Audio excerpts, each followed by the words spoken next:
Les marcheurs sont aux portes de Gaza. Netanyahou bombarde l'Iran. Que pouvons-nous faire?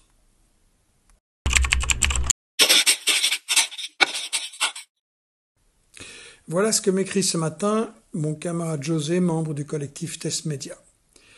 La guerre entre Israël et l'Iran a commencé. L'attaque massive, injustifiable contre l'Iran, dit-il, n'aurait pas été possible sans l'accord et très probablement la coopération active des États-Unis.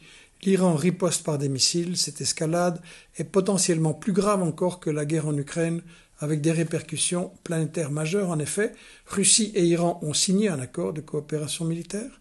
L'Iran est membre de l'Organisation de coopération de Shanghai, aux côtés de la Chine et de la Russie. 40% des hydrocarbures consommés par la Chine proviennent d'Iran et 50% des hydrocarbures mondiaux transitent par les détroits d'Ormuz, donc à côté de l'Iran. Les Houthis et le Hezbollah vont entrer en action. Les conséquences sur l'économie mondiale seront majeures. Tous les ingrédients d'une déflagration globale sont réunis par le jeu des alliances militaires comme en 1914.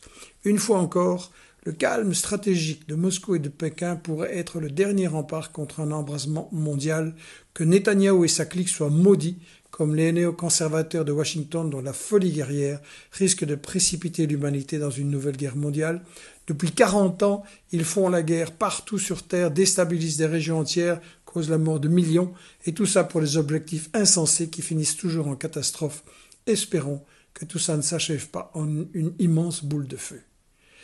José a 100% raison, je suis 100% d'accord. La première chose à comprendre, c'est qu'il s'agit bien d'une guerre de tout l'Occident colonial, oui, toujours colonial, contre Gaza, contre l'Iran, contre tous les peuples du Moyen-Orient. Parce que les bombes de Netanyahou, elles viennent d'où? Elles viennent de Washington, de Londres, de Paris, de Bruxelles. Donc oui, c'est nous qui bombardons à Gaza et à Téhéran. C'est nos entreprises de l'armement, c'est nos gouvernements, avec l'argent de nos impôts, qui devraient servir à des choses bien plus utiles.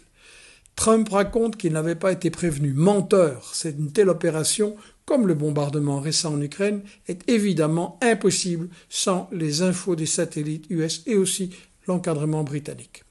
Dites-le autour de vous, c'est nous qui bombardons les enfants de Gaza, c'est nous qui provoquons l'Iran, c'est nous, enfin nos dirigeants, qui entraînons le monde sur une voie épouvantablement dangereuse. Pour arrêter cette folie meurtrière, il n'y aura que nous, notre action individuelle, quotidienne, tout de suite dans la bataille de l'info. La deuxième chose à comprendre, c'est que cette force des lanceurs de bombes cache en réalité leur faiblesse.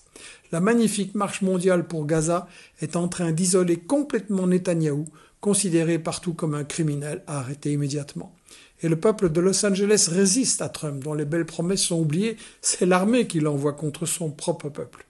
Ils ne sont forts que parce que nous les laissons faire. Aidez Investigation à les démasquer. Aidez-nous à remplir notre mission.